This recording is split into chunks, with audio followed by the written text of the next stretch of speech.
ರಮ್ಯಾ ಇತ್ತೀಚೆಗೆ ವಿನಯ್ ರಾಜ್ಕುಮಾರ್ ಹಾಗೂ ಪುನೀತ್ ರಾಜ್ಕುಮಾರ್ ಪುತ್ರಿ ವಂದಿತಾ ಜೊತೆ ನ್ಯೂಯಾರ್ಕ್ ಪ್ರವಾಸವನ್ನ ಕೈಗೊಂಡಿದ್ರು. ಅದಕ್ಕೆ ಸಂಬಂಧಿಸಿದಂತೆ ಫೋಟೋಗಳನ್ನ ಇನ್ಸ್ಟಾಗ್ರಾಂನಲ್ಲಿ ಪೋಸ್ಟ್ ಮಾಡಿದ್ರು. ಕೂಡಲೇ ವಿನಯ್ ಹಾಗೂ ರಮ್ಯಾ ನಡುವೆ ಸಮಥಿಂಗ್ ನಡೀತಿದೆ ಅನ್ನೋ ಅರ್ಥದಲ್ಲಿ ಸೋಷಿಯಲ್ ಮೀಡಿಯಾದಲ್ಲಿ ಚರ್ಚೆ ಶುರುವಾಗಿತ್ತು. ಸ್ವತಃ ರಮ್ಯಾ ಈ ಎಲ್ಲಾ ಊಹಾಪೋಹಗಳಿಗೆ ತೆರೆ ಎಳೆದಿದ್ದಾರೆ. ಆಕೆ ವಿನಯ್ ರಾಜ್ಕುಮಾರ್ ಸಂಬಂಧದ ಕುರಿತು ಏನ್ ಕ್ಲಾರಿಟಿ ಕೊಟ್ಟಿದ್ದಾರೆ ಅನ್ನೋದನ್ನ ಹೇಳ್ತೀನಿ, ಪೂರ್ತಿ ವಿಡಿಯೋ ನೋಡ್ತಾ ಹೋಗಿ.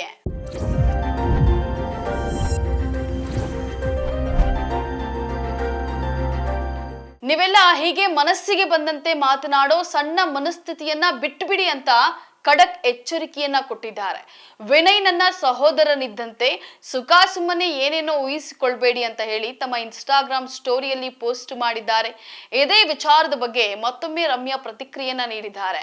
ನನ್ನ ಇನ್ಸ್ಟಾಗ್ರಾಂನಲ್ಲಿ ನನಗೆ ಇಷ್ಟವಾದುದನ್ನ ಪೋಸ್ಟ್ ಮಾಡಲು ನನಗೆ ಸ್ವಾತಂತ್ರ್ಯವಿದೆ. ಜನರು ತಮ್ಮ ಸಣ್ಣ ಮನಸ್ಥಿತಿಯನ್ನ ಬದಲಾಯಿಸಿಕೊಳ್ಳಲು ಸಿದ್ಧರಿಲ್ಲ ಅಂತ ಹೇಳಿ ಬರೆದುಕೊಂಡಿದ್ದಾರೆ.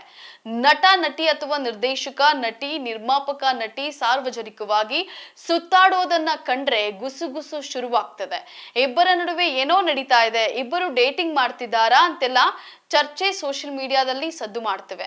ಮೊಬೈಲ್ ಕ್ಯಾಮೆರಾ ಬಂದಾದ್ಮೇಲೆ ತಾರೆಯರು ಎಲ್ಲೇ ಹೋದ್ರು ಬಂದ್ರು ಕೂಡ ಫೋಟೋ ವಿಡಿಯೋ ಮಾಡಿ ಸೋಷಿಯಲ್ ಮೀಡಿಯಾದಲ್ಲಿ ಬಿಡ್ತಾರೆ. ಇನ್ನು ತಾವೇ ಫೋಟೋ ವಿಡಿಯೋ ಹಂಚಿಕೊಂಡ್ರೆ ಊಹಾಪೋಹ ಗರಿಗೆದರುತ್ತದೆ. ಹೀಗೆ ಒಟ್ಟೊಟ್ಟಿಗೆ ಸುತ್ತಾಡುವಂತಹ ನಟ ನಟಿಯರು ಬಳಿಕ ಪ್ರೀತಿಸಿ ಮದುವೆ ಆಗಿರುವಂತಹ ಉದಾಹರಣೆಗಳು ಇವೆ. ಆದ್ರೆ ಕೆಲವೊಮ್ಮೆ ಯಾರ್ಯಾರಿಗೋ ಏನೇನೋ ಲಿಂಕ್ ಮಾಡಿ ಸೋಷಿಯಲ್ ಮೀಡಿಯಾದಲ್ಲಿ ಪೋಸ್ಟ್ ಅನ್ನ ಮಾಡ್ತಾ ಇರ್ತಾರೆ. ತಮ್ಮ ಹಾಗೂ ವಿನಯ್ ಬಗ್ಗೆ ಇಂತಹ ಚರ್ಚೆ ಶುರುವಾಗ್ತಾ ಇದ್ದಂತೆ ಮೋಹಕ ತಾರೆ ಸ್ಪಷ್ಟನೆಯನ್ನ ಕೊಟ್ಟಿದ್ದಾರೆ. ಈ ಬಗ್ಗೆ ಮತ್ತೊಂದು ಪೋಸ್ಟ್ ಮೂಲಕ ಎಲ್ಲರೂ ಬದಲಾಗಿ ಅಂತ ಹೇಳಿ ತಿಳಿಸಿದ್ದಾರೆ. ದಯವಿಟ್ಟು ಹೀಗೆಲ್ಲ ನಿರ್ಣಯಕ್ಕೆ ಬರೋದನ್ನ ನಿಲ್ಲಿಸಿ, ವಿಶೇಷವಾಗಿ ಮಹಿಳೆಯರ ಬಗ್ಗೆ ಆ ರೀತಿ ಎಲ್ಲ ತೀರ್ಮಾನಕ್ಕೆ ಬಂದು ಬಿಡಬೇಡಿ. ನಾನು ನನ್ನ ಪುರುಷ ಸ್ನೇಹಿತರೊಂದಿಗೆ ಪ್ರಮುಖ ವ್ಯಕ್ತಿಗಳಾಗಿದ್ದಾಗ ಚಿತ್ರಗಳನ್ನ ಪೋಸ್ಟ್ ಮಾಡಿದಾಗ್ಲೆಲ್ಲ ನಾನು ಅವರೊಂದಿಗೆ ಮದುವೆ ಆಗಿದ್ದೇನೆ ಅಥವಾ ಅವರೊಂದಿಗೆ ಡೇಟಿಂಗ್ ಮಾಡ್ತಿದ್ದೇನೆ ಅಂತ ಅಲ್ಲ. ಅಂತಹ ಸಂಕುಚಿತ ಮನಸ್ಸಿನ ಆಲೋಚನೆಯನ್ನ ನೀವು ಬಿಡಬೇಕಾದ ಸಮಯ ಇದು ಅಂತ ಹೇಳಿ ರಮ್ಯಾ ಇನ್ಸ್ಟಾ ಸ್ಟೋರಿಯಲ್ಲಿ ಹಾಕಿದ್ದಾರೆ. ಒಂದ್ ವೇಳೆ ನಾನು ಡೇಟಿಂಗ್ ಮಾಡ್ತಾ ಇದ್ರೆ ಅಥವಾ ಮದುವೆ ಆಗುವಂತಿದ್ರೆ ನಾನೇ ಅದನ್ನ ಹೇಳ್ತೇನೆ. ನನ್ನ ಇನ್ಸ್ಟಾಗ್ರಾಮ್ ನಲ್ಲಿ ನನಗೆ ಇಷ್ಟವಾದುದನ್ನ ಪೋಸ್ಟ್ ಮಾಡಲು ನನಗೆ ಸ್ವಾತಂತ್ರ್ಯವಿದೆ. ಜನರು ಯಾಕೋ ತಮ್ಮ ಸಣ್ಣ ಮನಸ್ಥಿತಿಯನ್ನ ಬದಲಾಯಿಸಲು ಬಯಸೋದಿಲ್ಲ.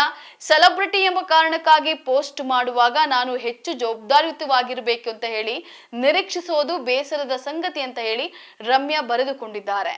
ಹಿಂದೆ ರಮ್ಯಾ ಅವರಿಗೆ ಉದ್ಯಮಿ ಸಂಜೀವ್ ಹುಟ್ಟುಹಬ್ಬದ ಶುಭಾಶಯವನ್ನ ಕೋರಿದ್ರು. ಅದಕ್ಕೆ ರಮ್ಯಾ ಕೂಡ ಪ್ರತಿಕ್ರಿಯಿಸಿದ್ರು. ಇಬ್ಬರು ಜೊತೆಗಿರುವ ಫೋಟೋಗಳು ವೈರಲ್ ಆಗಿತ್ತು. ಆಗ ಕೂಡ ಇಬ್ಬರ ಡೇಟಿಂಗ್, ಮದುವೆ ಅಂತೆಲ್ಲ ಸೋಷಿಯಲ್ ಮೀಡಿಯಾದಲ್ಲಿ ಚರ್ಚೆ ಆಗಿತ್ತು. ಅದೆಲ್ಲ ಸುಳ್ಳು ಅಂತ ಹೇಳಿ ರಮ್ಯಾ ಸ್ಪಷ್ಟನೆಯನ್ನ ನೀಡಿದ್ರು. ಈಗ ವಿನಯ್ ರಾಜ್ಕುಮಾರ್ ಜೊತೆಗಿನ ಫೋಟೋಗಳನ್ನ ಹಿಂದೆ ಕೂಡ ರಮ್ಯಾ ಹಂಚಿಕೊಂಡಿದ್ರು. ಅಬೆ ಸಿನಿಮಾ ಸಮಯದಿಂದಲೂ ದೊಡ್ಡಮನೆ ಸದಸ್ಯರ ಜೊತೆ ರಮ್ಯಾ ಆತ್ಮೀಯ ಒಡನಾಟವನ್ನ ಇಟ್ಟುಕೊಂಡಿದ್ದಾರೆ. ವಿನಯ್ 9ನೇ ತರಗತಿ ಹುಡುಗನಾಗಿದ್ದ ಸಮಯದಿಂದಲೂ ಅವರನ್ನ ರಮ್ಯಾ ನೋಡ್ತಾ ಇದ್ದಾರೆ. ಹಾಗಾಗಿ ಇಬ್ಬರ ನಡುವೆ ಉತ್ತಮ ಒಡನಾಟ ಇದೆ ಅಷ್ಟೇ. ಕೆಲ ದಿನಗಳ ಹಿಂದೆ ಕಿಡಿಗೇಡಿಗಳು ರಮ್ಯಾ ಅವರಿಗೆ ಕೆಟ್ಟದಾಗಿ ಮೆಸೇಜ್ ಮಾಡಿದ್ದಾಗಿ ವಿನಯ್ ಪ್ರತಿಕ್ರಿಯಿಸಿ ಬೆಂಬಲವನ್ನ ಸೂಚಿಸಿದ್ರು. ನಟಿಯೊಬ್ಬರು ತಮ್ಮ ಸ್ನೇಹಿತನೊಂದಿಗೆ ಅಥವಾ ಕುಟುಂಬ ಸಮಾನ ವ್ಯಕ್ತಿಗಳೊಂದಿಗೆ ಸಮಯ ಕಳೆಯೋದು ಸಹಜ. ರಮ್ಯಾ ಹಾಗೂ ವಿನಯ್ ರಾಜ್ಕುಮಾರ್ ನಡುವಿನ ಸ್ನೇಹಕ್ಕೆ ತಪ್ಪು ಅರ್ಥವನ್ನ ಕಲ್ಪಿಸಿ ಆಧಾರವಿಲ್ಲದ ಸುಳ್ಳು ಸುದ್ದಿ ಹರಡೋದು ಅನವಶ್ಯಕ ಅಂತ ಹೇಳ್ತಾ ಮುಂದಿನ ಎಪಿಸೋಡ್ ನಲ್ಲಿ ಮತ್ತೆ ಸಿಗೋಣ. ನಮಸ್ಕಾರ.